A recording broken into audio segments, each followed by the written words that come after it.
بسم اللہ الرحمن الرحیم۔ شروع اللہ کے نام سے جو بڑا مہربان نہایت رحم والا ہے۔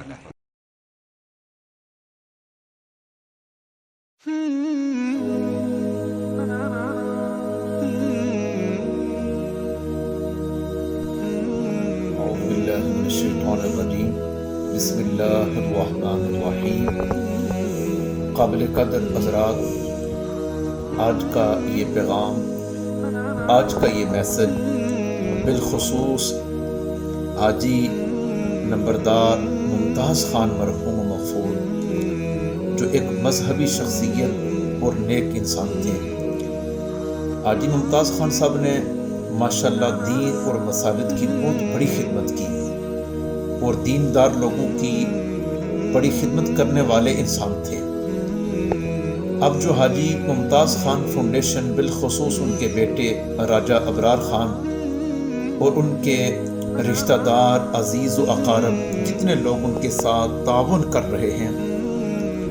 اور یہ فاؤنڈیشن بنائی گئی ہے، یہ ایک صدقہ جاریہ کا کام ہے۔ حاجی صاحب نے اپنی زندگی میں بھی صدقہ جاریہ کے بے شمار کام کیے، اور ان کی اولاد نے یہ جو کام شروع کیا ہے، ہم دعا گو ہیں کہ اللہ تبارک و تعالی ان کے بیٹوں کو اس صدقہ جاریہ کے اس مشن میں، اس کام میں اللہ کامیابی عطا فرمائے۔ بالخصوص یہ جو فاؤنڈیشن قائم کی ہے حاجی ممتاز خان مرحوم کے نام پر، جو غریب نادار کی مدد کر رہی ہے، اور اس کے اندر حقوق العباد کا سلسلہ بھی آ جاتا ہے، اور پھر حقوق العباد میں یعنی بندوں کے حقوق، بندوں میں سب سے پہلا حق ماں باپ کا ہے، دوسرا حق رشتہ داروں کا ہے، اور تیسرا حق یتیموں کا ہے، اور چوتھا حق مسکینوں کا ہے، اور پانچواں حق ہمسایہ قریب کا ہے، اور چھٹا حق ہمسایہ دور کا ہے، ساتواں حق رفیق دوست کا ہے، اور آٹھواں حق مسافر کا ہے، نوواں حق لونڈیوں اور غلاموں کا ہے۔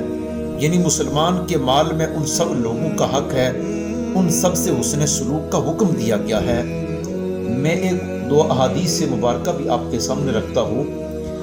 کہ حضور علیہ السلام کے بڑے پیارے صحابی حضرت سعد بن عبادہ رضی اللہ تعالیٰ عنہ، آپ حضور علیہ السلام کی خدمت اقدس کے اندر حاضر ہوئے اور عرض کرنے لگے، یا رسول اللہ صلی اللہ علیہ وسلم،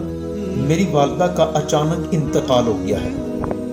اور وہ جب زندہ تھی، موجود تھی، تو میرے مال سے نا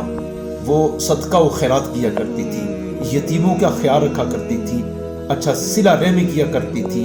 پڑوسیوں کا خیال کیا کرتی تھی۔ اب ان کا اچانک انتقال ہو گیا،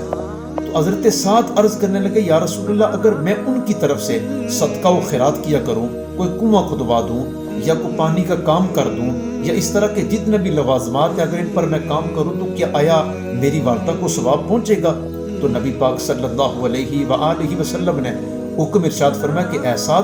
آپ کی والدہ کو ثواب بھی پہنچے گا اور قبر کے اندر راحت اور سکون بھی ملے گا۔ پھر دوسری حدیث پاک، ایک عورت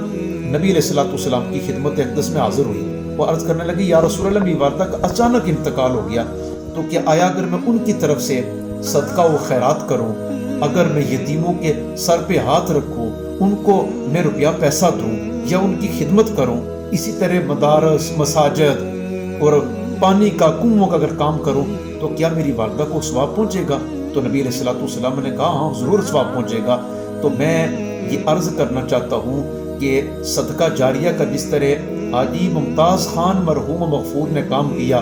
آج صدقہ جاریہ کی صورت میں اپنی اولاد کو پیچھے جوڑ گئے۔ جو بندہ دنیا سے پردہ کرتا ہے، وہ اس کے اعمال منقطع ہو جاتے ہیں، لیکن کچھ اعمال باقی رہتے ہیں، جس طرح کی اولاد ہے، صدقہ جاریہ کا کو کام کر گئے ہیں، یعنی مساجد کا کام وہ بڑے خوبصورت انداز میں کرتے تھے، شوق رکھتے تھے حاجی ممتاز خان مرحوم۔